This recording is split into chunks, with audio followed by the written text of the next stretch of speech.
За хотын дарга 7 хоног бүрийн пүрэв гарагт хотынхаа иргэдтэй явж уулз зохион байгуулан тэдний санал сэтгэлдлийг сонсож зарим асуудлыг газар дээр шийдэрлэж байгаа. За өмнө нийслэлийн Багнуур, Багхангай, Сонгон найрхан дүүргийн 21-р хороодод ажиллаж иргэдтэй уулзсан. За өнөөдөр Чингэлтэй дүүрэгт ажиллаж, за Гамшигаас хамгаалах сургалтын нээлтэнд оролцож, за өнөө дараа дүүргийн удирдлагатай уулз зохион байгууллаа. Нэг компаниуд хэтэрхий Сонсголонгийн гүүр, Яарамгийн гүүр, Баян зүрхэн гүүрийг бол шинжилгээ төлөвсөн байж байгаа. Энэ ажлууд маань эхлээ явж байгаа. За Улаанбаатарын замын ачааллыг бас замын хөгжлийг ихээр үүсгэдэг, замын цагдаагийн гэж нэрлэгдэх уулзуудыг гүүрэн гарч байх ажлуудыг бол энэ жил хийгээд төлөвлөж байгаа. За мөн Улаанбаатарын замын сангийн хөрөнгөөр бол мэдээд олон ажлууд хийгдэнэ.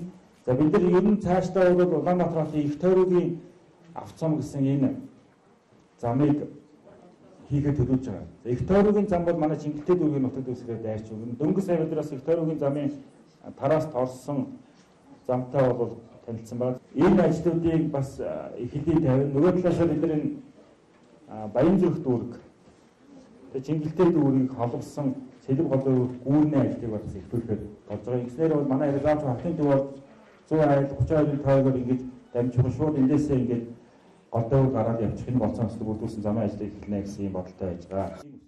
За мөн Чингэлтэй дүүргийн 14-р хорооны иргэдтэй уулзлаа.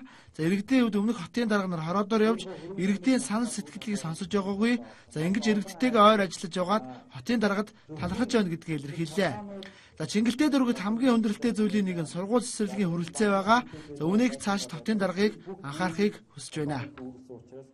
Манай 5 дугаар хороо бол ерөөсөн нэг ширхэг цэцэрлэгч байхгүй. Нэг ширхэг сургуульч байхгүй. Байсны нь одоо төрүүчийн том дарга нар аваад одоо тэг ашигласан. Тэг. За одоо тэр түүхийг яриач яах вэ? Одоо бол цэцэрлэг барих газар байна. Манай хорооч нь их уулууд айлуудтай хол явдаг.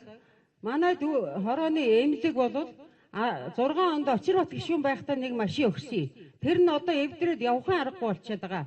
Тийм учраас нэг өрхийн маань эмнэлэгт нэг ганц машины тусламж өгөөч гэсэн хүсэл тавих гээд байна. Манай 8 дугаар хороон дээр бол гэр ороолын дахин төлөлтгөөс нэг ажил одоо 13 оноос л бараг эхэлсэндээ тэгээд гэр энэ эрэл өндөр хувийн тэгээд хоёр компани тийм 75% санал авсан. Тэгээд одоо гурвалсан гэрээгээд юмаач хийдэггүй. За хотын дарга маргааш Сүхбаатар дүүрэгт ажиллаж иргэд хөдөлмөрчтэй уулзах юм а. Одоо санхүүгийн чадахгүй болсон.